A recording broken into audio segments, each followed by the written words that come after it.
비가 오면 생각나는 굿사람. 굿사람. 여러분 안녕하세요. 예, 오늘 이렇게 노래로 한번 시작해 봤는데요. 오늘은 그때 그 시절 우리가 사랑한 노래들이라는 책을 매개로 오늘 수다 친구들과 함께 수다를 나눠보겠습니다. 오늘 유수다 시작하겠습니다. 네, 오늘 두 분의 그 반가운 또 유수다 친구분들이 오셨는데 두 분 소개 부탁드립니다. 안나 선생님은 좀 아실 것 같아요. 유수다 친구들이. 아, 네. 저 작년 이맘때 소영이 이야기로 네. 유수다 왔었고요. 1년 만에 이렇게 다시 찾아왔습니다. 반갑습니다. 와. 정한나입니다. 안녕하세요. 저는 일단 한국방송통신대학교 대학원 사회복지학과 대학원 4기로 이제 지금 다니고 있고 또 저희 마중물 학습 동아리 나우영 활동하고 있습니다. 저희 둘 다 나우영 학습 동아리 나우영 멤버입니다. 오늘 이 자리에 오게 돼서 너무 즐겁고 신납니다 지금. 성함이? 아 죄송해요. 저 이름은 조예지입니다. 반갑습니다. 조예지 선생님과 정한나 선생님 같이 하고 계시는데요. 나우영. 네. 무슨 뜻이에요? 나눔쌤 우정 영원이라고 해서 포에버? 포에버.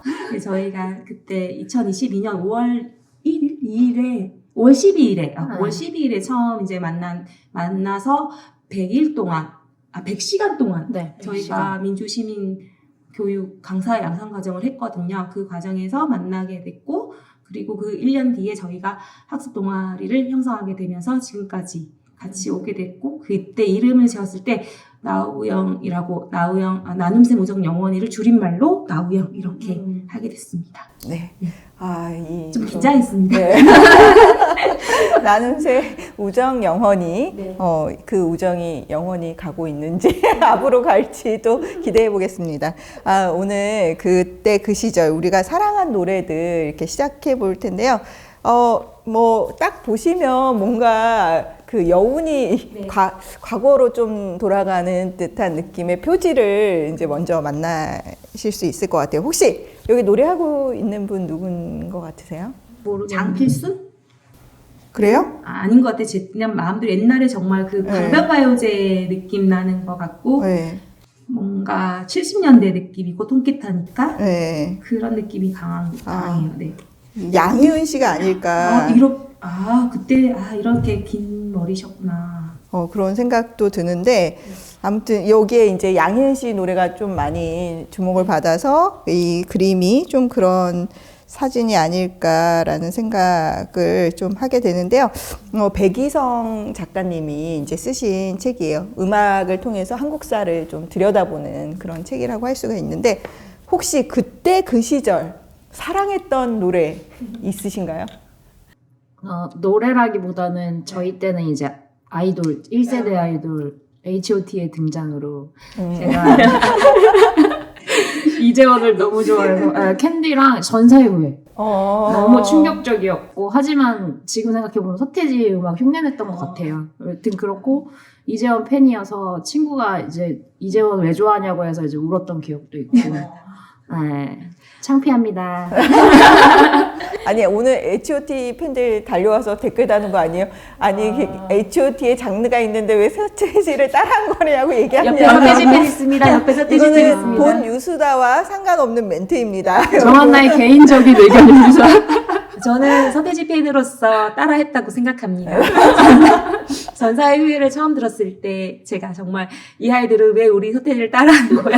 라고 아주 경노했던 상황이 떠오르고요. 저는 서태지 팬이었습니다. 진짜 너무 좋아했고 처음에는 이제 뭐 센세이셔널한 노래 때문에 좋아했는데 그 다음에는 가사 이제 그런 부분들에 굉장히 영향을 많이 받았고 실제로 제가 사회에 가지는 생각들에 대해서 물론 그때 어떤 근본적인 걸 보진 못했지만 어쨌든 이 사회가 문제가 있구나라는 거에 대해서 알려줬던 가수라고 저는 생각을 하기 때문에 그리고 또한 다양한 음악들을 또 제가 접할 수 있게끔 뭐 락이면 락, 뭐 힙합 뭐 이렇게 여러 가지를 제가 다가갈 수 있게 줬던 가수였어가지고 저는 서태지와 아이들을 너무 좋아했고요. 서태지를 좋아했고요. 지금은 별로 안 좋아합니다.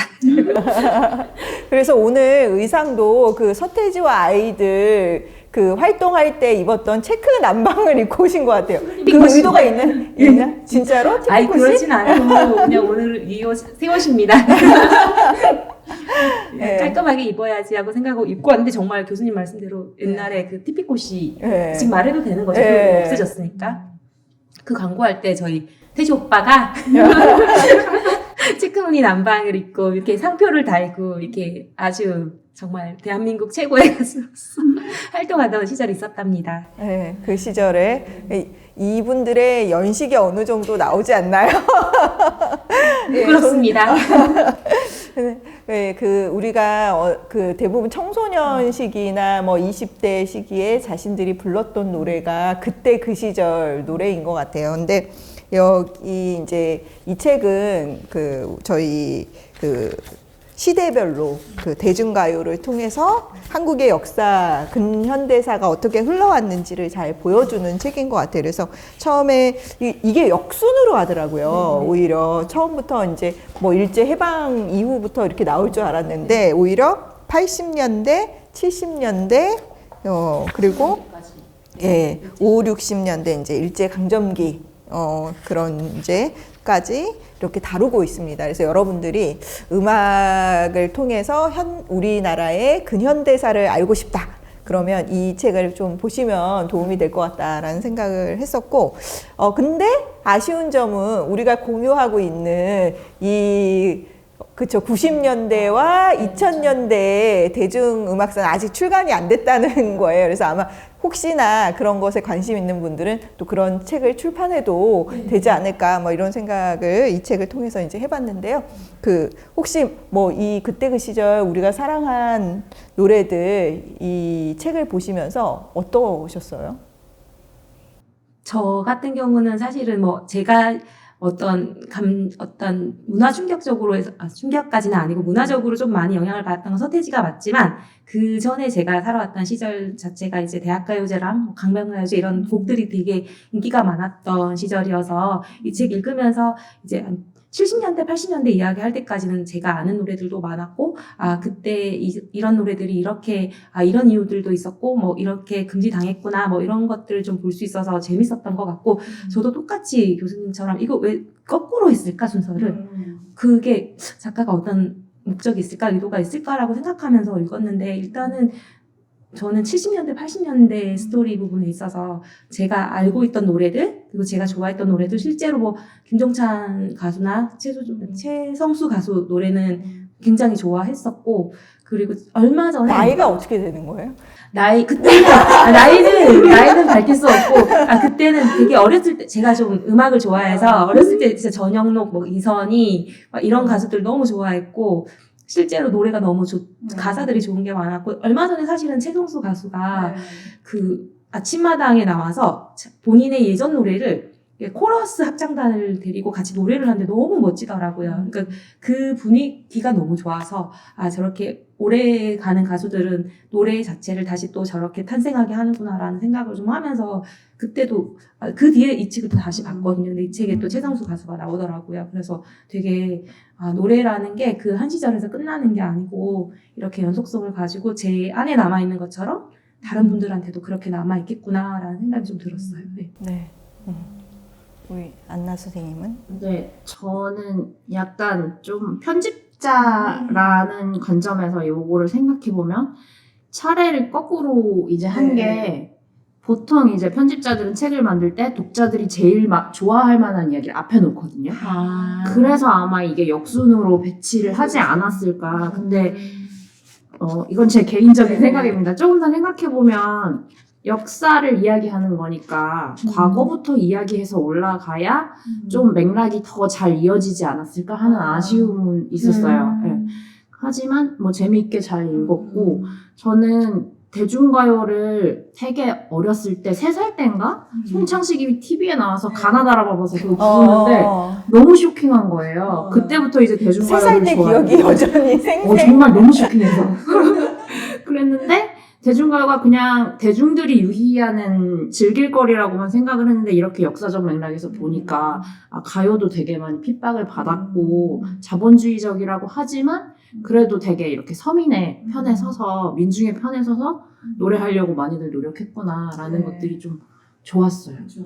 그러니까 다른 어떤 음악 장르보다 자본주의의 상징이 대중가요라는 그런 문화 장르의 특성이잖아요. 대중이 이제 과거에 뭐 문화예술이라는 것은 귀족이라든지 뭐 상류층이 즐겼더라면 대중문화는 1인이 누구든지 그거를 이렇게 살 수 있고 상품으로 살 수 있고 그걸 즐길 수 있는, 그래서 자본주의 상징이 이 대중문화, 그 중에서도 가요의 그런 이제 문화를 가지고 자본주의와 또 그 안에 민주주의를 이렇게 녹여내서 대중가요가 민주주의와 자본주의의 상징으로서 우리 한국사를 어떻게 이렇게 반영하고 있는지를 이렇게 잘 보여줬던 것 같아요. 그래서 역사성들을 또 얘기해 주셨고, 진짜 그런 게 독자들은 사실은 일제강점기는 너무 이제 나이가 많으신 분들은 이해할 수 있지만 우리 세대는 좀 이해하기 어려우니까 우리가 좀 더 친숙한 것들을 앞쪽에 둬서 조금 이야기를 더 이렇게 쉽게 풀어나갈 수 있게 했던 것 같아요. 근데 저도 안나 선생님처럼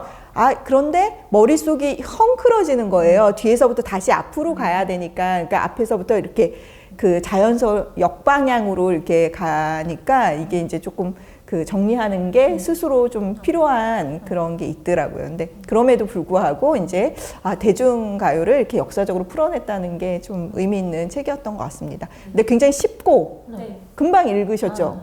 저도. 그쵸? 네, 엄청. 그러니까 처음에 이제 이 책이 아직 붕괴했던 상상상 책이 도착하기 전이라서 그래도 한 번은 읽고 오고 싶어서 이제 사서 봤는데 진짜 빨리 읽고 재밌게 또 읽히더라고요. 그러니까 노래라는 게 저희 삶 안에 들어와 있는 부분들이 크니까 또 이렇게 실제로 책을 읽으면서 아는 노래들은 계속 따라 부르면서 읽게 되더라고요. 그래서 되게 좀 재밌었던 것 같아요. 네. 특히 혹시 이 책 중에 어떤 부분의 노래가 제일 또 이렇게 와닿는 부분들이 있으셨을까요? 저는 오늘 서울에서 여기 오는 2시간 동안 이 책을 다 읽었거든요. 너무 재밌게 읽었는데 이제 고향이 당진이고, 고향은 아니지만 당진이고 바닷가 마을이에요. 근데 여기에 영일만 친구 얘기가 나오더라고요. 저는 아빠 그 노래를 부르면 너무 촌스럽고 싫은 거예요. 근데 이 가사를 읽는데 친구들이 너무 생각나는 거예요. 친구들은 바닷가 오두막에 살진 않지만 그러면서 되게 이런 힘이 또 있네, 이 노래가 하는 것들을 좀 느꼈던 것 같아요. 네. 근데 그 영일만 친구가 이제 개발 이런 것을 통해서 도시에서 시골에 있는 친구들을 그리워하는 도시 노동자의 그런 이제 그 고향을 그리는 노래로 그런 소개를 했었고, 그래서 한국에 이제 70년대 그런 발전사를 또 반영한 노래였다. 7, 80년대 그런 노래였던 것 같아요. 선생님은 또 어떤? 저는 앞부분에 나오는데 저도 달려라 하니 애니메이션을 굉장히 좋아했거든요. 근데 그때는 가사가 이렇게 다른 줄 모르고 난 있잖아 엄마가 세상에서 제일 좋아 이렇게 해서 그 노래를 되게 좋아했는데 이 책을 딱 펼쳤는데 읽어주세요. 가사가 달라요. 난 있잖아 부를까요? 난 있잖아 내 별명 악바리가 맘에 들어 그래야 이기지. 근데 좀 달라요. 그래서 이런 노래 가사였구나 원래 이게 좀 이게 설명이 돼 있어요. 노래를 좀 바꿨다고 가사를 바꿨다라고 되어 있더라고요. 그래서 가수는 그대로 이선희 가수가 불렀고 노래 가사를 왜 바꿨대요? 여기에 설명이 좀 있었는데 죄송해요. 읽었는데 안 읽었잖아요. 내가 왜 질문? 그래서 이 노래 보고 이게 원래 있었던 노래였고 만화 때문에 만들어진 노래가 아니구나라는 걸 처음 알게 됐어요. 그 악발이나 이런 근사움을 강조하기 위해서 바꿨다고 그런 맥락이었던 것 같아요. 그 당시 이제 우리가 뭐 이렇게 열심히 잘 살아보세 그런 맥락에 그런 이제 가사가 탄생하지 않았을까 그런 생각을 해봅니다. 이게 되게 신기했어요. 저는 그냥 TV 만화 주제곡으로 보면 알았는데 가사도 악발이 이런 게 들어가고 그렇죠. 그래서 80년대는 특히나 이제 그런 음악들 80년대에 광주 민주항쟁이라든지 그 민주주의 이 운동성 가요에 대한 소개들이 되게 많았어요. 그렇죠? 임을 위한 행진곡, 그다음에 이제 촛불을 지켜다오. 그래서 이제 뭐 조용필의 촛불이라는 노래, 그리고 그 당시 이제 80년대가 대부분 대학을 이제 진학하게 되면서 그 거칠은 벌판으로 달려가자. 그런 노래가 이제 탄생을 하고, 그 다음에 이제 최성수나 김종찬의 순수 시대를 또 맞이하고, 그래서 80년대는 뭔가 민주주의와 또 자본주의의 그런 이제 혼합된 민중가요들이 이제 그 민중가요뿐만 아니라 대중가요가 이렇게 이제 탄생한 그 시절을 또 이렇게 보여줬던 것 같아요. 진짜 그런 것 같아요. 생각해보니까 한쪽에서는 민중가요가 되게 민심을 이렇게 하고 있었고, 한쪽에서는 진짜 자본주의 사회에 대한 어떤 그런 것들에 대한 어떤 사랑? 뭐 이런 것들에서 오히려 또 개인주의적인 그런 이제 순수 사랑이라든지 뭐 이런 것들이 나왔던 것 같아요. 80년대에서는 이제 아까 얘기한 한이가 이제 있었고, 혹시 80년대에 안나 선생님이 들어온 노래가 있었나요? 소방차. 아니, 나 안 들었나? 80년대 저는 이상은 이상은 그렇죠. 밤다리. 그리고 넥스트 이제 나왔었나? 넥스트는 90년대 중반입니다. 중반. 가나다라 와봐서 그러면 그 80년대 그런 노래죠. 송장씨가 하신 노래가. 근데 그 이선희를 이거 약간 충격적이었어요. 네. 이선희를 되게 좋아했었는데 이게 어떻게 보면 정치적인 뭐 이런 게 좀 있었나 싶었던 게 여기에 그런 부분들이 좀 나와 있어요. 그죠. 그러니까 이게 대중문화가 사실은 그러니까 우리가 이제 뭐 어떤 민주주의 운동이라든지 이런 것에 사람들이 관심 갖지 않게 하기 위해서 뭐 이슈를 만들고 좀 더 이렇게 대중문화를 통해서 민중을 이렇게 선동하는 좀 그런 방법으로서 그 팬덤 현상들을 만들어내고 그랬던 영향들을 좀 말씀하시는 것 같아요. 그죠? 충격이었어요. 그래서 과거에 이제 옛날에 그 뭐 스포츠, 음악 뭐 이런 것들이 그쵸. 3S 뭐예요? 스포츠 맞고 제가 알기로는 X는 섹스 이쪽인 걸로 알고 하나가 조금 생각이 잘 안 나는데, 그때 전두환 정권 시절에 그렇게 해서 민중들이 어떤 정치적인 관심을 대중문화 소비하는 쪽으로 돌리려고 했던 정책이었다고 저는 알고 있어요. 스크린인가? 영화였어요. 그렇게 해서 실제로 이제 그래서 대중문화라는 게 더 사람들 사이에서, 근데 여기 나중에 뭐 인상적인 구절 이야기할 때 전형화라는 이야기가 나오는데, 그러면서 이제 매스컴이나 뭐 칼라 텔레비전 뭐 이런 거 나오면서 사람들이 더 이렇게 뭐 어떤 정치적인 부분을 보는 게 아니고 그냥 삶의 어떤 개인적인 부분들을 더 많이 보게 된 것 같아요. 노래 가사도 그래서 어떤 사랑이라던가 이런 부분이 더 많고, 근데 되게 아이러니한 게 한쪽에서는 분명 어떤 민주주의를 위해서 젊은 분들이 이렇게 뭔가 목 놓아 외치고 있었던 부분들이 있었는데, 또 한쪽에서는 그런 걸 또 떠나서 그냥 어떤 예전에 쉽게 말하는 어떤 그냥 남녀 상여지상 이런 유의 노래들이 또 인기가 많고 이랬던 부분들이 되게 같은 삶을 살고 있지만, 같은 시대를 살고 있지만 서로 다른 입장에서 살게끔 하는 뭔가가 있다라는 생각이 좀 들기도 했어요.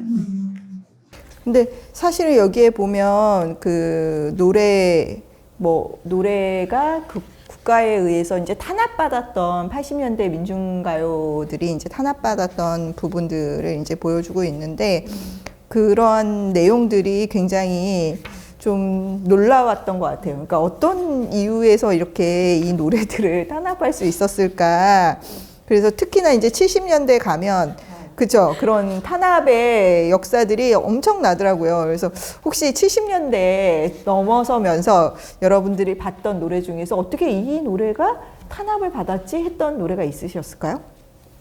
여기서 그냥 저는 아침 이슬 같은 경우에는 붉게 태양은 묘지에 붉게 타오르고, 이게 그게 약간 사상적으로 이제 이쪽의 정권의 이야기가 있었다라고 하는데, 그냥 저는 이 노래 자체가 너무 뭐 감동적인 노래라고 생각하고 들었는데, 또 그렇게 해석하는 정권이 있었다고 하시니까 그렇고, 막 그 뭐였지?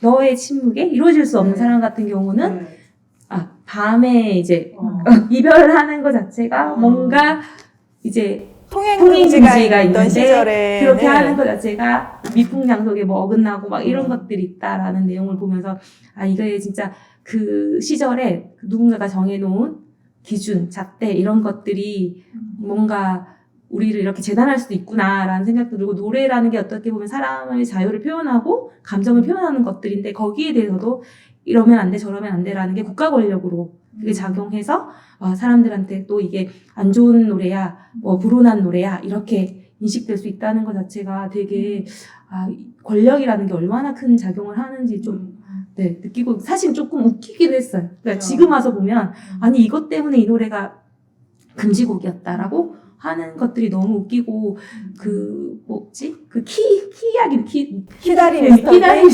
속임 이야기도 이제 조금 나온 부분이 있었는데 그거는 이제 그 당시 정권의 이제 통수권자의 키가 작아서 이 노래는 그 사람에 대한 약간의 그게 있을 수 있다라고 해가지고 금지곡이 됐다 하더라고요. 그래서 그렇게 봐야 되나? 이렇게 생각해.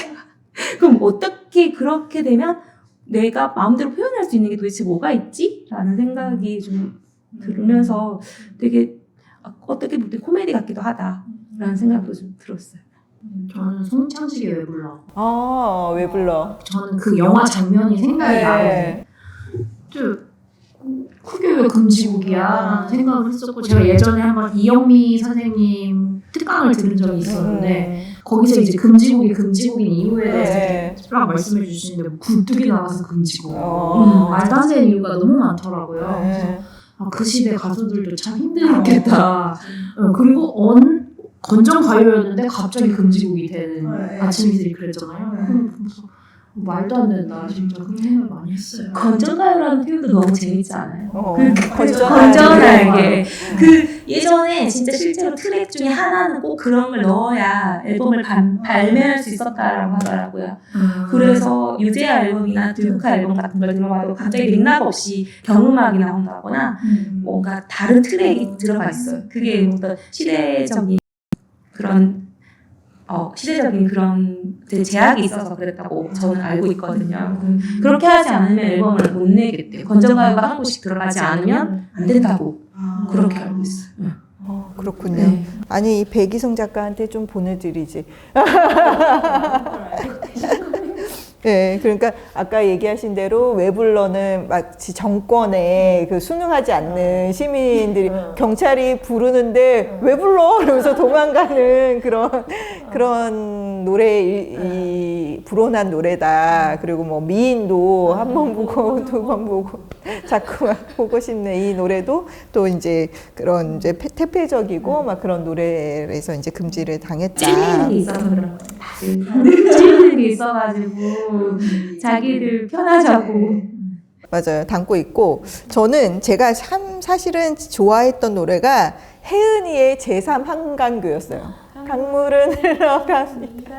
근데 어렸을 때 제가 이제 유치원 유년 시절이었을 것 같아요. 그때 이제 이 노래가 엄청 그래서 내가 가수를 꿈꿔왔던 한때. 근데 노래를 못 한다는 걸 알았어요. 나중에. 그래서 이제 그랬는데 그 제3 한강교가 강남 바람을 일으킨 노래라고 부동산 지금 강남 불패의 바람의 시작은 제3 한강교부터 시작되었다라고 이제 건설 붐에 그런 이제 영향을 준 노래. 그래서 개발되는 강남과 제3 한강교. 한남대교라고 그렇게 나오더라고요. 근데 그 노래를 부르는 모습이 유튜브 영상으로 컬러로 된 게 있거든요. 굉장히 뭐 책이랑 다른 이야기일 수 있는데 굉장히 예쁘게 정말 노래도 되게 좋아요. 그러니까 그때 막 댄스를 하면서 이렇게 이 노래를 부르고 있는 혜은이가 그 모습이 있는데 한번 찾아보시면 또 재밌으실 거예요. 네. 그렇죠. 여러분들이 이 책을 읽으시면서 여기에 나왔던 곡들을 한 번씩 들어보는 것도 굉장히 의미가 있을 것 같아요. 네. 그리고 또 남진 나훈아 이거 언제적부터 지금까지 끝나지 않는 스토리. 예, 남진 나훈아. H.O.T. 제키. 그죠. 2000년대는 H.O.T와 제키라면 그 시절 70년대는 남진 나훈아가 있었다. 혹시 남진 나훈아에 대해서 좀 들어보신 적 있어요? 그 전에 이 책을 만나기 전에도?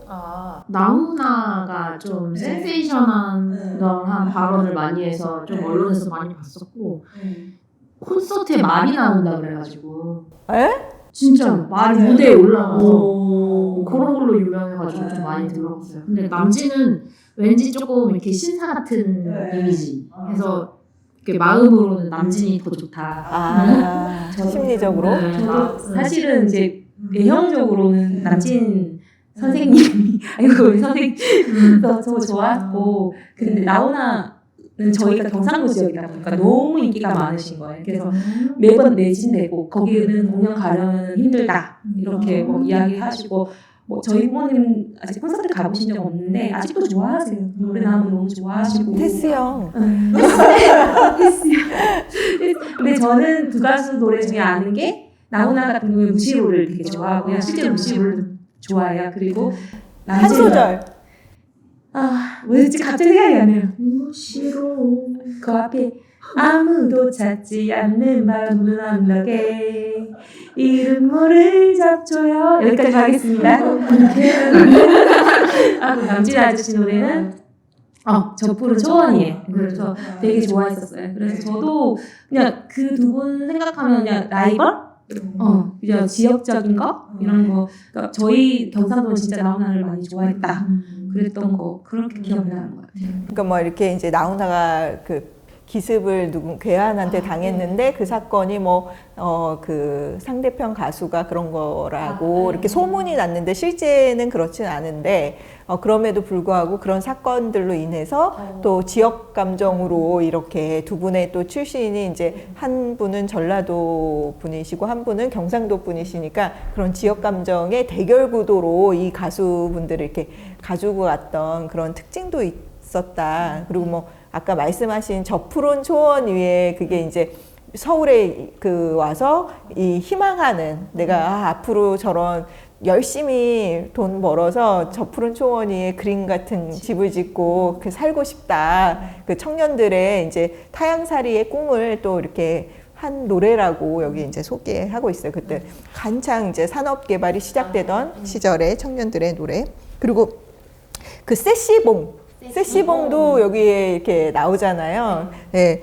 저는 윤형주 씨가 윤동주의 육촌 동생이라는 거는 처음 알았어요. 이걸 보고. 저는 예전에 그런 이야기 많이 들었던 것 같아요. 가십처럼 이렇게. 네. 그래서 그렇고 이제 이 세시봉이라는 곳에서 다양한 음악들이 탄생했고 아마 그 당시에 젊은이들은 이 음악 감상실이 대가수들의 탄생지였구나. 문화의 문화적인 거기도 분출구 같은 장소였던 것 같아요. 그러니까 그때 당시에 저희처럼 어떤 플레이어가 많다라던가 이런 걸 많이 접할 수 있는 건 아니었으니까 그 장소에 가면은 젊은 사람들이 함께 나누고 누리는 것들이 있으니까 그렇게 되면서 더 많이 각광받았지 않았을까라는 생각도 들고 세시봉은 저는 생각나는 그냥 통기타 하시는 세 분 그렇게 계속 옛날에 찾아봤었는데 세시봉 뜻을 가장 좋다라는 뜻이었나? 그랬던 것 같아요. 부러운데. 네. 또 우리 안나 선생님은 뭐 어떤 열심히 세시봉 뭐를 열심히 찾고 계세요? 세시다 노래라는 세시봉 네, 세시봉. 세시봉 되게 많이 좋아했어요. 송정식부터 해가지고 되게 많이 좋아했고 좋은 노래도 엄청 많은데 그 세시봉 중에 한 분이 미국으로 가셔서 아예 활동을 안 하시는 분이 계신데 아마 이 정권의 영향이 아니었을까. 뭐 김민기라든가 이런 사람들 그런 생각을 해봤어요. 네네. 그때 이제 뭐 다양한 탄압 방법으로 이제 노래도 이제 국가정보원에서 이제 금지곡으로 이렇게 했던 건데 여기 아까 아침 이슬에 대해서 얘기 나왔었는데 83페이지를 보면 아침 이슬은 특별한 사유 없이 금지되는 바람에 오히려 사유가 없는데 금지를 시킨 거예요. 그래서 저항가요의 대표곡이 됐다. 그러니까 금지가 금지하는 것을 금지하라. 그런 이제 의미로 이렇게 또 이렇게. 근데 이제 나중에 그 뭐 붉게 타오르는 그 가사가 그렇다는 식으로 이제 의도적 해석을 했는데 그 전에는 이유 없이 이유 없다. 이렇게 이제 그 처벌을 하고 이런 상황들이 이제 막 이렇게 나타냈던 것 같아요. 그리고 뭐 치익스에 대한 추억을 말씀드려도 될까요? 제가 이 노래를 처음 듣게 된 게 초등학교 4학년 때인데 초등학교 4학년에 이제 그 당시에 저희는 걸스카우트, 보이스카우트였어요. 그리고 그 단체에 속한 친구들은 1박 2일로 한 번 정도 이제 학교 마당에서 학교 운동장에서 캠핑을 했는데 그때 당시 저는 그런 데 소속돼 있지가 않았고 이제 그 당시 그걸 한다는 걸 알고 밤에 거기 놀러 갔어요. 근데 그 당시 학교에서 굉장히 인기 있는 선생님이 계셨는데 그분이 그 보이스카우트 복장을 딱 하시고 거기서 이제 모닥불이 막 피어져 있는데 캠프파이어를 하는데 이 노래를 딱 부르시는데 진짜 노래도 너무 좋고 노래도 잘 부르시고 그 노래 가사도 진짜 좋잖아요. 그래서 그 뒤로는 이 노래를 정말 저는 그래서 양희은의 노래를 알고 있지 않았고 처음에 이제 그분이 부르셔서 너무 좋아서 이 노래를 알게 됐고 알고 보니까 이제 이 노래가 아침 이슬이라는 노래고 이제 학생 당시에 저는 이미 그때 90년대였기 때문에 학생분들이 운동할 때 운동권 학생분들이 많이 부르는 노래다라는 걸 알게 됐거든요. 그래서 그렇게 처음 그 노래를 알게 돼서 아직도 그 머릿속에 그 장면이 좀 남아 있어요. 네, 그래서 70년대는 이런 이제 운동가요와 개발 시기에 다양한 이제 그 가요들이 이제 탄생하기도 하고 억압받기도 했던 그런 모습들을 이제 보여주고 있고, 그러면 5, 60년대로 한번 가보도록 하겠습니다.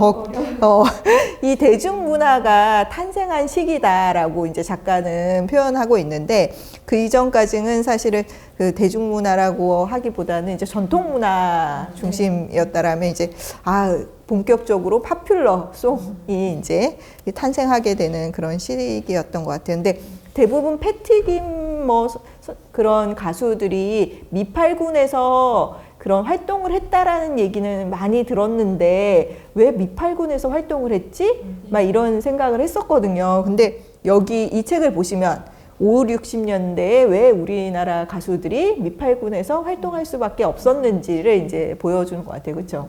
네. 그래서 미팔군에 이제 그 대중문화 쇼가 생기면서 계속 외국에서 가수들이 올 수 없으니까 한국의 가수들이 이제 거기에서 무대를 섰던 커버 가수처럼 섰다가 이제 계속 그 문화 자체를 접하면서 조금 더 성숙해지고 우리 자체의 가요들을 만들어내고 그렇게 하셨던 것 같아요. 그렇죠. 그래서 대단한 가수들이 또 많이 여기에 이제 탄생을 했던 것 같아요. 네, 그러면 여기에서 선생님들은 혹시 이 음악은 어땠다, 뜻밖의 좀 그 내가 이 노래도 금지곡이었어? 막 이런 거가 있으셨나요? 사실 이 시대는 정말 잘 몰랐고 미팔군이라는 주제에 대해서 굉장히 흥미로웠던 건 맞아요. 저도 뭐 예전 그 패티김이나 윤복희 이런 가수분들이 나와가지고 텔레비전에서 미팔군이라는 단어를 쓸 때 저게 무슨 말이지라고 사실은 못 알아들었을 때도 있었는데 계속 듣다 보니까 저기 미군 부대 안에서 활동했던 가수들을 이야기하는구나. 근데 그분들이 이제 어쨌든 서양 쪽에 조금 더 자유 분위기를 들고 들어오시면서 미니스커트라던가 이런 부분들에 대해서 한국 사람, 우리 안에 있는 사람들한테 한국 땅 안에 있는 사람들이라고 해야 되나? 하여튼 여기 그 문화를 몰랐던 사람들한테 좀 그런 걸 접할 수 있게 해줬다는 걸 이 책 통해서 좀 알게 되고 정확하게 이제 미팔군이 어떤 배경으로 저희 나라에 있었는지 이런 걸 알 수 있게 되더라고요.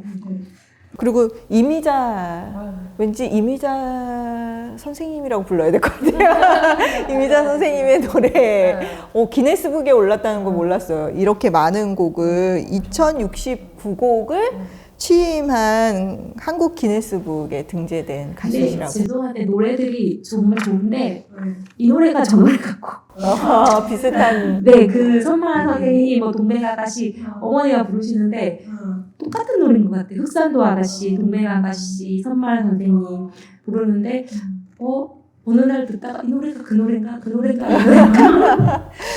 비슷한 리듬, 풍, 네, 뭐 그런 것들이 있는 것 같아요. 아니 그런데 이미자 하면 가장 한국에서 그 목소리가 너무 아름답고 이래서 막 수술을 나중에 기증하기로 했다. 그래서 뭐 이 성대를 뭐 이렇게 어떻게 구조화됐는지 좀 이제 그런 것들을 이제 연구하기로 했다라는 소문을 들었었어요. 저도. 그쵸? 네. 그런 정도의 가수인데 이분의 노래가 외색풍이라는 그것으로 이제 금지곡이었다. 그 선마을 선생님이라든지 동백 아가씨, 예. 그 동백 아가씨 같은 경우는 한일 협정 1965년에 한일 협정을 했을 때 일본 풍이니까 금지곡으로 이제 했다는 게 너무 당황스러운 그런 상황들을 또 보여줬던 것 같아요. 저희 이 시대 말고 저희 때 외제 뭐 상품을 이용한다던가 특히 일제를 이용한다는 게 정말 뭔가 내국의 분위기였던 때가 있었거든요. 그래서 일본 노래들도 이제 거의 그걸 뭐라고 하죠? 그 뒤로 이렇게 들어오는 거. 그러니까 일본의 이런 유명 밴드 노래나 이런 것들이 전부 공식적으로 들어오지 못하고 금지돼 있어서 녹음 테이프가 그냥 팔리거나 이런 것들을 통해서 뭐 엑스제팬 노래도 그랬었고 그때 코코라는 일본 밴드들도 그랬었고 하여튼 그런 식으로 저희들도 다 금지됐던 시절에는 어둠의 경로. 어둠의 경로를 통해서 진짜 일본 건 특히 그랬던 것 같아요. 그래서 이 시대에도 아니, 이상한 말을 또 하고 싶은데 그건 하지 않을게요. 아니, 정권은 일본이랑 결탁되어 있는데 국민들한테는 일본 에세풍이라고 그걸 하지 말라고 하니 저는 그게 좀 이해가 안 가는 부분들이 있어요.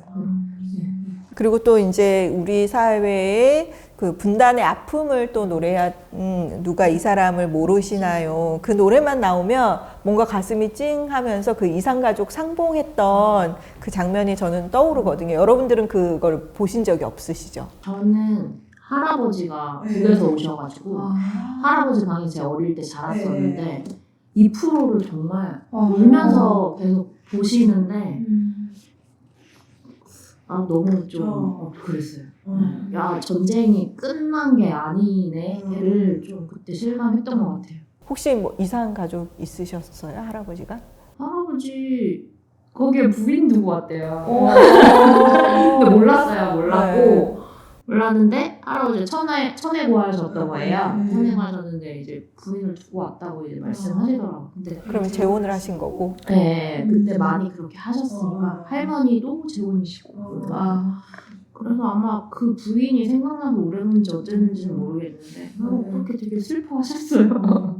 그 텔레비전에서 선생님도 보셨어요? 네, 텔레비전에서만 TV에서 이제 그 당시 이제 컬러 TV 막 나오던 시절이었는데 이제 몇 방 며칠씩 하는 프로그램이어서 인상에는 남아있어요. 어렸을 때라서 그렇게 막 선명하게 기억나지는 않는데 텔레비전에서 계속 방영되고 사람들 막 울고 막 그랬던 거. 누가 이 소리 나오면 너무 슬퍼. 그러면서 부둥켜 안고 울었던 장면이 이제 눈에 생생합니다. 그래서 노래를 들으니까 그 시절의 중요한 사건들하고 이렇게 연관되는 그런 풍경들이 이미지가 떠오르는 것 같아요. 그래서 이런 여행 그 영화 음악들이 이런 이제 그런 역할을 했고 또 영화도 짤막하게 영화에 대한 소개도 있는데 그 팔도 강산이라는 이건 제가 여러분들 못 보셨죠? 저는 못 봤어요. 저는 TV에서 한번 이거를 본 적이 있어요. 제가 어렸을 때. 근데 엄청 웃긴 그거예요. 자녀들이 다 팔도 강산에 있는 거예요. 그래서 노 부부가 자녀들을 만나러 여행을 다니는 그런 거예요. 근데 이게 또 분단의 아픔이 서려 있는 영화라는 거예요. 그러니까 그 예전에는 팔도라고 하면 이북까지 포함한 팔도였는데 이제는 우리는 충청북도, 충청남도 이렇게 그 남한에 있는 지형들을 이렇게 남북으로 이렇게 구분을 해서 팔도를 새로 정립하게 만든 영화라고 합니다. 그래서 남한 정권의 어떤 의도적인 그런 내용들을 또 반영하고 있다. 과거의 팔도를 지우고 새로운 남한 정부의 팔도를 인식하게 했던 그런 영화였다라는 그런 것들을 이제 보여주고 있습니다. 그래서 여러분들이 그리고 또 이제 베트남 전쟁하고 님은 먼 곳에 그 영화도 나왔었잖아요.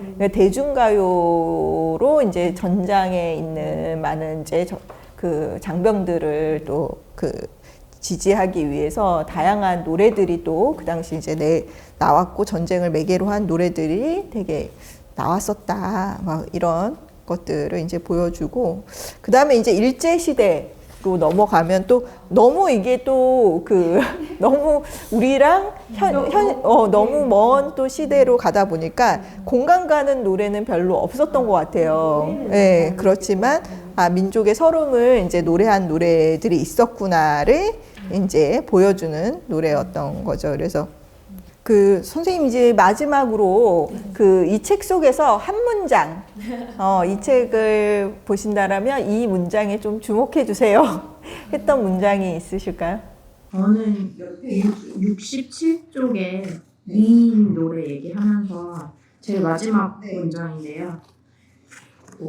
민중들이 투명한 국민이 아니라 민주주의에 목말라 하는 저항적 시민이 되는 것이 저류에 머물던 개혁의 염원이 표면으로 분출되는 것이 어찌 두렵지 않을 수 있었겠는가 라고 말하는 부분인데 그러니까 민중들의 힘이 세질까봐 자꾸만 이 노래들을 금지시켰다는 내용이 되게 인상적이었고 책 끝에 작가의 말인가에 계속 보면은 자본주의도 민주주의도 깨어있는 민중의 힘에 의해서 발전한다라고 얘기를 하는데 또 같은 맥락에서 민중의 힘이 그래서 무섭고 그래서 우리가 더 이렇게 연대해야 되지 않나 하는 것들을 좀 느낄 수 있었던 것 같아요. 그러면 그 당시에 이제 건전 가요로 불렀던 노래들은 그냥 정권에 순응하고 그 다음에 정치적인 것이라든지 어떤 사회적 문제에 관심 갖지 않고 너의 사적인 것에 집중하라. 그런 노래들이 건전가요였다. 그래서 건전가요가 오히려 탄압의 내용들을 더 포장하고 있는 거 아닐까 뭐 이런 생각이 드네요. 선생님은 또 어떤 한 줄? 저는 39페이지 순수의 시대 최성수와 김종찬 부분 제일 초입인데요. 1986년 무렵부터 알게 모르게 우리의 삶에 자리 잡은 것이 있다. 다름 아닌 전형이다. 우리는 각자의 개성을 점차 잃어버리고 매스미디어에 나오는 삶에 우리 자신의 삶을 맞추기 시작했다. 심지어 사랑의 모습까지도 말이다. 이 부분이 좀 다 와닿았어요. 그러니까 제가 살고 있는 모습이 진짜 나의 모습일까? 아니면 이제 어떤 사회적으로 이 모습으로 사는 게 뭔가 맞고 뭔가 옳다? 이런 느낌의 모습으로 살아가고 있는 건 아닐까. 여기서 보면 또 사랑의 모습까지도 이렇게 하는 게 진짜 사랑이야 라는 걸 오히려 사람들이 본인이 생각하는 게 아니라 매스컴을 통해서 드라마, 영화 이런 노래들을 통해서 그 모습이 진짜 사랑이야, 진짜 뭔가를 생각하는 게 오히려 역으로 습하게 되는 건 아닐까라는 생각이 들면서 과연 어떻게 이렇게 뭔가를 대중문화를 받아들일 때도 그게 어떤 방향으로 나한테 오고 있는지에 대해서 좀 생각하면서 받아들여야 되지 않을까라는 생각을 좀 하게 됐어요. 네. 그러니까 사실은 자본주의가 탄생하면서 오히려 개성이 드러날 줄 알았는데 유행이라는 전형성이 이제 유행이라는 것을 통해서 오히려 더 대중을 똑같이 만들어버리는 정형화된 틀에 가둬버리는 그런 모습들이 이제 보여졌다. 가사도 그런 거. 그리고 또? 아니요. 저도 그렇게 살고 있는 거 아닌가 싶어서 그냥 제가 생각한 모습인 건지 아니면 사회가 이렇게 사는 게 맞다고 한 모습으로 살고 있는 건지에 대해서 그냥 계속 고민하게 되는 것 같아요. 저는 여기 이제 8페이지에 첫 번째 줄이에요. 대중예술에는 민중의 염원이 반영될 수밖에 없으며 민중의 염원이야말로 그 사회를 비추는 거울이다. 그리고 또 여기에 단어 하나를 소개한다. 저류 지속성. 이는 우리 사회의 깊은 곳에서 지속적으로 축적되며 부드럽게 흐르는 성질을 이르는 말로 민중의 염원과 열망 또는 그것을 품은 대중가요의 특성을 잘 나타내는 단어라 할 수 있겠다. 그래서 민중을 중심으로 우리의 근현대사를 역사적 저류 지속성을 서술해 보려고 한다. 사실은 이제 역사라는 게 어떤 영웅사적 중심으로 쓰였는데 민중 중심의 역사, 그래서 여기서 끊임없이 수요자 중심의 역사를 써야 된다라는 것을 또 백이성 작가는 얘기하고 있거든요. 그래서 역사를 서술하는 방식이 과거에는 어떤 승자들의 역사의 기록이었다라면 이제는 그 승자들의 역사를 헤치고 들어가서 민중의 역사들을 기록하는 그런 책들이 많이 나오고 있거든요. 그 중에 하나가 이 그때 그 시절 우리가 사랑한 노래들이 아닌가. 그리고 우리 역시도 개인사적인 그 이야기를 통해서 역사의 흐름을 서로 느낄 수 있는 그런 시간이었다라는 생각이 듭니다. 그래서 H.O.T와 서태지와 아이들, 저는 어디냐고요? 서태지와 아이들입니다. 네, 오늘 그때 그 시절 우리가 사랑한 노래들 두 분의 유수다 친구와 함께 즐거운 시간 같이 가졌고요. 여러분들도 친구들과 함께 이야기 나누면서 노래도 함께 들어보시면 좋을 것 같습니다. 감사합니다.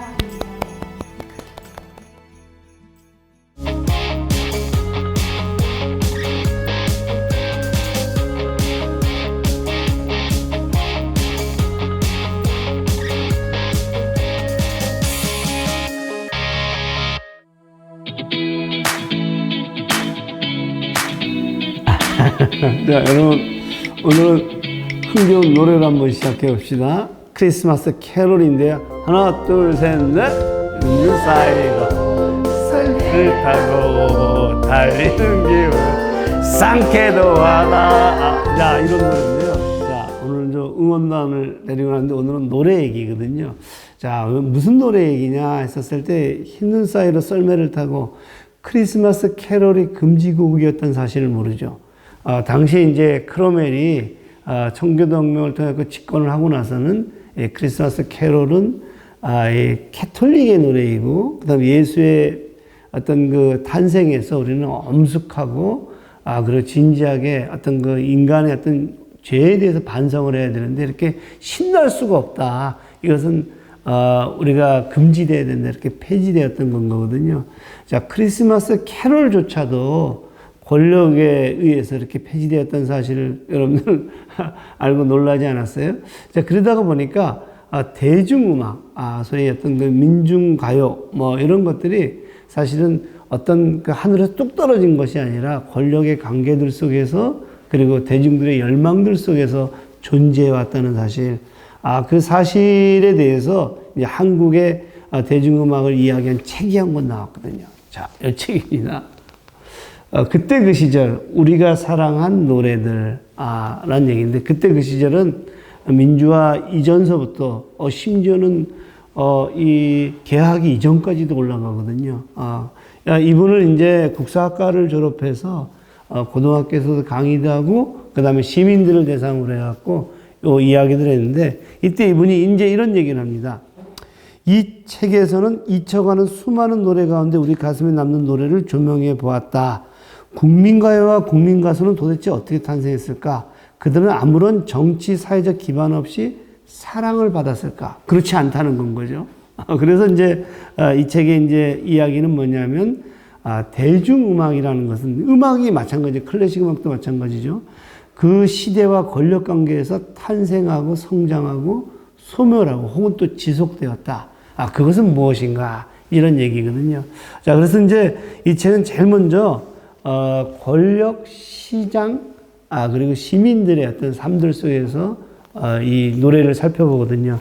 먼저 권력에 대한 이야기를 해볼게요. 권력은 사실은 이 음악 속에는 이제 권력이 스며 들어가 있거든요. 사실은 박정희 대통령이 이제 이 긴급조치 구호를 발동하고 이제 유신 체제를 강화하는 건 거죠. 그리고 이제 시정연설을 1976년에 하는데 이렇게 얘기를 합니다.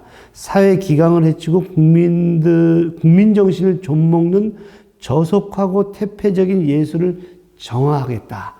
근검절약하는 건전한 국민 정신과 사회의 기풍을 진작하겠다. 그러니까 미풍양속이라든가 공공복리라든가 질서 유지에 이 해당되는 대중음악만 내가 허용하겠다. 뭐 이런 건 거거든요.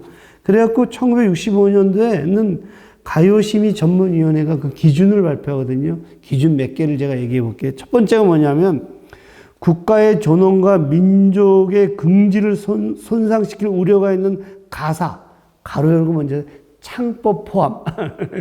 창법이 국가의 존엄과 민족의 긍지를 손상시킬 수 있는 창법이 있다는 건가요?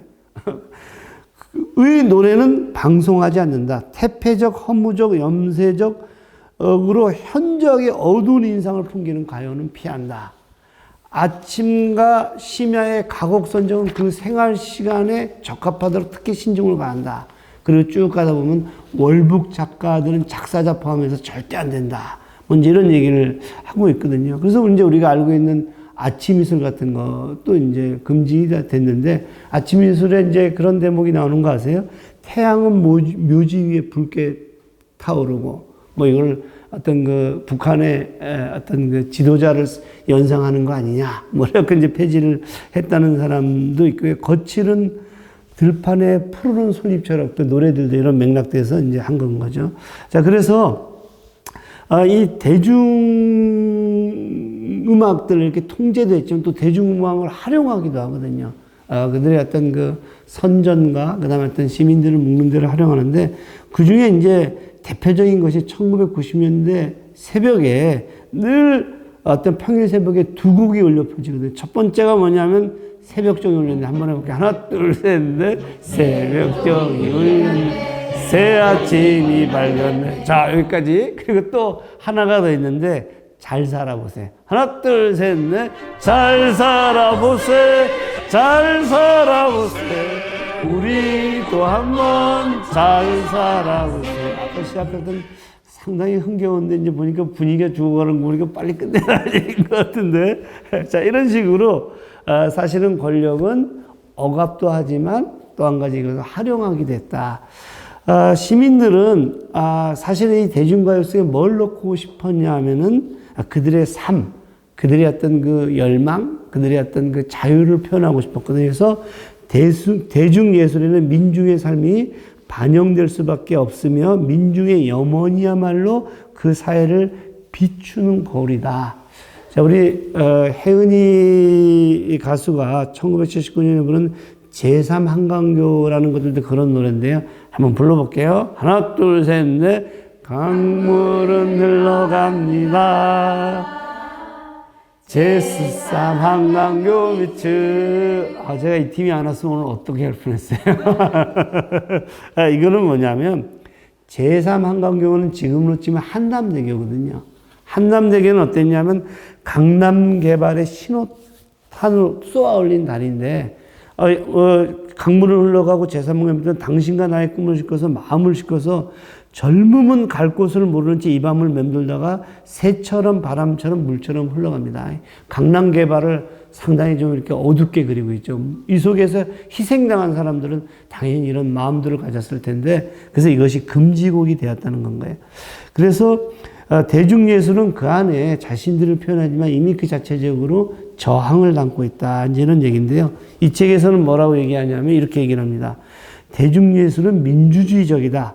왕정이나 독재 정권이 아무리 예술을 사회와 사상의 통제 도구로 이용한다 하더라도 대중예술의 자율성과 창작성을 완전히 억누를 수는 없는 법이다. 게다가 창작의 자유가 얼마나 보장되는지로 그 사회의 민주성을 평가하기도 하는 정도이니 대중예술의 민주성에 대해서는 더 이상 논할 필요가 없다. 그러니까 이제 이런 것들이 하나의 어떤 자신들의 삶을 노래하기도 하지만 그 속에 이제 대중들의 어떤 억압이라든가 열망을 이제 담고 있다라는 건 거거든요.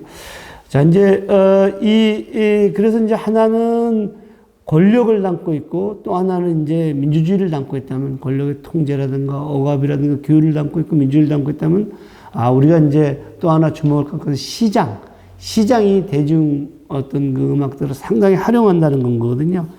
대중가요를 비롯한 대중에게 대중예술은 자본주의적이다. 노래를 감상하기 위해서 우리는 반드시 어떤 형태로든 대가를 지불해야 되는데 인기 가수를 중심으로 그 주변이 하나의 사업체가 된다는 건 거죠. 디자이너, 음반사, 사진작가, 방송관계자, 광고업자, 뮤직비디오 감독, 뮤직비디오에 출연하는 배우, 광고에 나온 제품들 쭉 나온다는 건가요? 그러니까 우리가 이 대중음악이라는 거를 하나의 어떤 그 한두 가지의 관점에서 보는 것이 아니라 총체적으로 복합적으로 봐야 된다 그런 건데요. 저는 여기에서 이 책에서 이제 많이 주목한 것은 권력의 규율이거든요. 그럼 권력은 왜 대중예술을 규율할까? 대중가요를 규율했을까? 첫 번째가 도덕과 윤리적인 차원에서 잘못됐다는 거. 굉장히 근대적이고 계몽주의적인 관점이거든요. 그리고 이제 두 번째는 정치적 목적으로 이게 정치에 저항하는 하나의 통로가 되고 수단이 될까 하는 건데요. 그래서 이제 한국은 더더욱이 이제 대중예술에 적극적으로 접근하는데, 뭐, 예를 들면 이제 이런 건 거죠.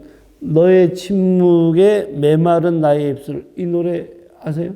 하나 해봅시다. 하나, 둘, 셋, 넷. 너의 침묵에 메마른 너의 입술. 자, 이 노래가 금지됐는데 왜 금지됐을 것 같아요? 예? 이 노래가 태폐적이라는 거예요. 상당히 태폐적인 거죠. 그래서 여기서 이제 태폐적인 것들도 태폐적이지만 이게 또 상당히 권력의 어떤 이 정책에 위반한다는 건 거예요. 그 안에 어떤 가사가 있냐면 밤새워 하얀 길을 나 홀로 걸었었다. 이게 왜 이게 권력에 위반이 돼요? 그때 통행금지가 있었거든요. 근데 밤새워 걸은 거야. 동일하게 문제가 됐던 것이 영시의 이별이에요. 아니, 통행금지가 0시에 되는데 이별을 하게 되면 통행금지 위반 아니겠어요? 그러니까 이제 그런 건 거고. 또, 이제 또 이 권력의 입장에서 상당히 불편한 노래가 왜 불러거든요. 하나, 둘, 셋, 넷. 왜 불러, 왜 불러. 돌아서서 가는 사람을 왜 불러, 왜 불러. 뭐, 이런 얘기인데, 송창식의 왜 불러는 사실 그 자체는 문제가 없을 수 있는데, 이게 영화 바보들의 행진에 그 장발들을 단속하는 장면에서 징징바라 막 도망갈 때 이 노래가 나온 거예요. 왜 불러, 왜 불러. 이렇게 이제 이게 장발 단속에 저항하는 노래라 해갖고 이제 이것도 또 금지곡이 됐거든요. 놀랍지 않아요? 그리고 이제 또 가만히 보면 정치적인 억압을 이제 하는데 그 억압의 대표자들이 월북 음악 작가라든가 반공주의, 권력에 대한 저항들 뭐 이런 것들인데 그 중에 하나의 노래가 한 번 보고 두 번 보고 자꾸만 보고 싶네. 이 노래 제목이 뭐죠? 미인. 한번 가봅시다. 하나, 둘, 셋, 넷. 한 번 보고 두 번 보고 자꾸만 보고 싶네. 나나나나 뭐야? 뭐지? 나나나나 뒤.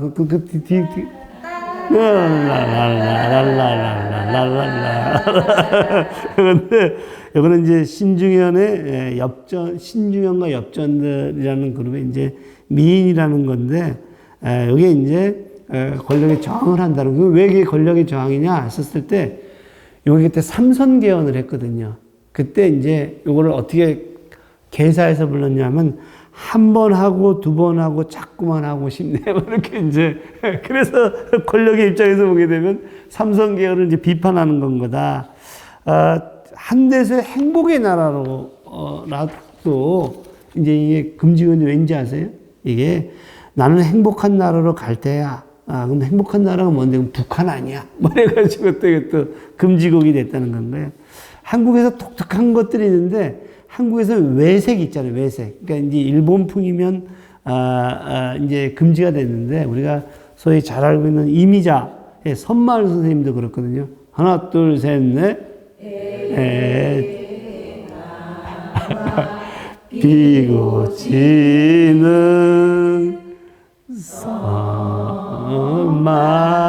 선마을에. 자, 그만. 자, 이것도. 이게 이제, 이 선마을 선생님인데, 이게 좀, 뭐랄까, 당시의 시대를 반영하기 위해 다 이제 도시로 떠나갔거든요. 이 산업화가 되면서.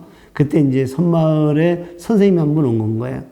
그래갖고 이제 그걸 시대를 반영하기도 하는데, 그때 이제, 이게 외색풍이 있다. 뭐 이래가지고 이제 금지가 됐고, 뭐 일본의 엔카를 닮았다. 뭐 이제 이랬고 됐고요. 동백 아가씨, 흑산도 아가씨 뭐 이런 것도 다 그런 맥락에서 됐거든요. 정말로 흥미로운 이제 이 이유로 금지가 된 게 있는데 한번 해보세요. 거짓말이야. 하나, 둘, 셋, 넷. 거짓말이야. 뭐, 이 노래 하고요. 가나다라 마바사. 하나, 둘, 셋, 넷. 가나다라 마바사. 자착 갖다 파. 왜, 이런 노래인데, 이거는 왜 금지당했을 것 같아요? 이 두 노래. 예? 예? 노래가 너무 어렵다고? 노래를 너무 못한다고? 우리가? 자, 이게 왜 금지하느냐면, 창법이 저속하다는 건가요? 그래서, 그럼 창법이 저속한지 안 저속한지를 누가 판단해요?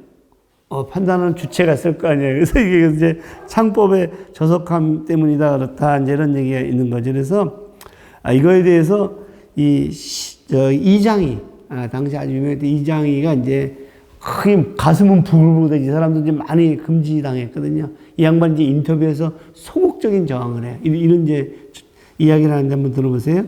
고매한 분들의 결정이므로 까닭을 캐묻는 것이 방자한 일이기에 나 혼자서만 생각해 보았다. 혼자 생각했는데 이게 인터뷰를 하는 건가요?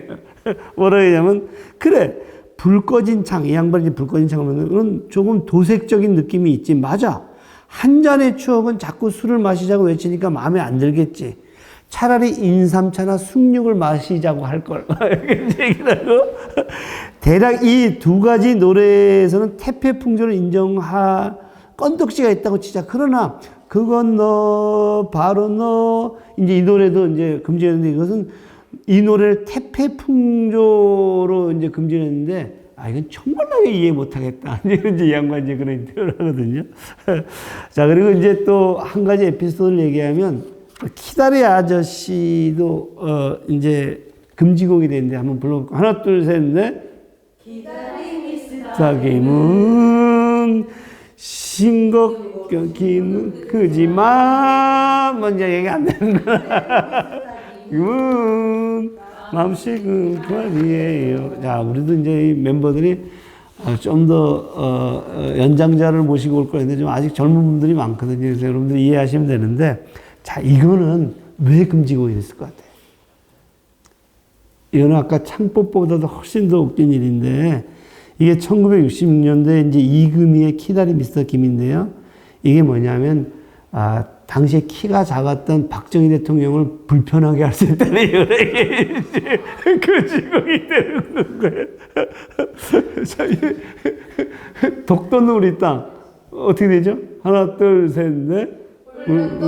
동남쪽 백길 따라 외로운 섬 하나 새들의 고향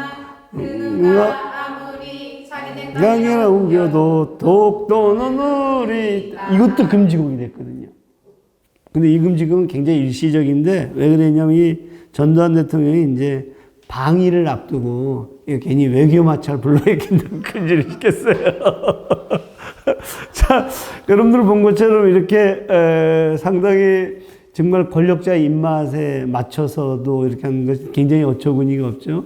자, 그런데 이제 70년대가 되니까 우후죽순으로 이제 이런 노래들이 막 나오기 시작하고, 그때 이제 김민기라든가 신중현 그 다음에 세시봉, 송창식, 윤영주 이런 사람들 막 와요. 이장희 조영필. 근데 이 사람들 어떻게 한꺼번에 억누르는 방법이 하나 딱 있어요. 그게 뭔지 아세요? 이게 대마초 사건이에요. 1975년도에 대마초를 피우는 사람들 다 잡아들이거든요. 그때 이제 다 잡혀 들어왔어요, 이 사람들이. 근데 흥미로운 것은 뭐냐면 1977년에 뭐가 되냐면 이 대맛 관리법이 시행이 돼요. 그때 들어오고 1975년도에 이 사람들이 잡혀 들어갔잖아요. 1975년까지는 불법이 아니었었어요. 그러니까 먼저 잡아 가두고 나서 그다음에 대마 관리법을 시행을 하는 건가요. 그래서 이제 당시에 최고의 스타들을 이제 이 마약 태폐 향락의 집단들이다 이렇게 이제 몰아갔던 건 거죠. 자, 여러분 이제 여기서 이제 말씀드린 대로 놀라운 일이죠, 그죠? 놀라운 일이죠. 그래서 이 권력은 이제 이런 방식으로 했는데 제가 이런 이야기들이 요새 이제 담겨 있고, 그리고 또 이건 이제 책이 짧기 때문에 제가 얘기한 것들 다 담지 못했거든요. 근데 여러분들이 이제 이런 시절, 그때 그 시절, 과연 그 시절이 이렇게 규율로 이렇게 우리도 모르는 사이에 통제를 했던 그 시절이 과연 오늘에는 사라졌을까? 다양한 방식으로 오히려 더 교묘하게 우리를 올가매고 있는 것은 아닐까? 이런 얘기를 좀 하고 싶고요. 마지막으로 아까 제가 처음 시작할 때 뭐로 시작했죠? 캐롤로 시작했죠. 하나, 둘, 셋, 넷. 있는 사이로 설레를 가져 달리는 기분 상쾌도 하다. 자, 그런데 이 캐롤이 어떻게 살아남았는지 아세요? 캐롤이 금지를 당하고 나서 그 서슬푸르는 혁명의 시기에도 시민들이 모여서 숨어서 불렀대요. 그러니까 이 부르는 이것을 어떻게 할 수가 없었다는 건 거예요. 그래서 이 도처에서 불렀고 그 도처에서 불렀던 것이 공감을 만들어냈다는 거거든요. 자, 이 책은 맨 마지막에 이렇게 얘기합니다. 이렇듯 우리가 사랑한 노래는 우리의 역사, 우리 사회 가장 아래에 쌓여 흐르는 민중의 열망, 즉 역사적 저류 지속성이 담겼다. 책을 읽으면 독자분들께서 느꼈었을지 모르겠다. 자본주의도 민주주의도 깨어있는 민중의 힘에 의해서 발전한다. 독자분들은 이러한 사실이 잘 전달되었다면 저자로서는 바랄 것이 없다. 자, 이 민중가요 안에는 권력도 들어가 있고 민중도 들어가 있거든요. 그 힘도 들어가 있고 그다음에 시장과 자본도 들어가 있거든요. 그것이 누구의 것이 될 것이냐, 그리고 이 속에서 어떤 희망의 근거를 담을 것이냐 하는 것은 크리스마스 캐롤을 그 숨어서도 불렀었던, 그리고 그래서 공감을 느꼈었던 어떤 그런 힘들이 아니었을까.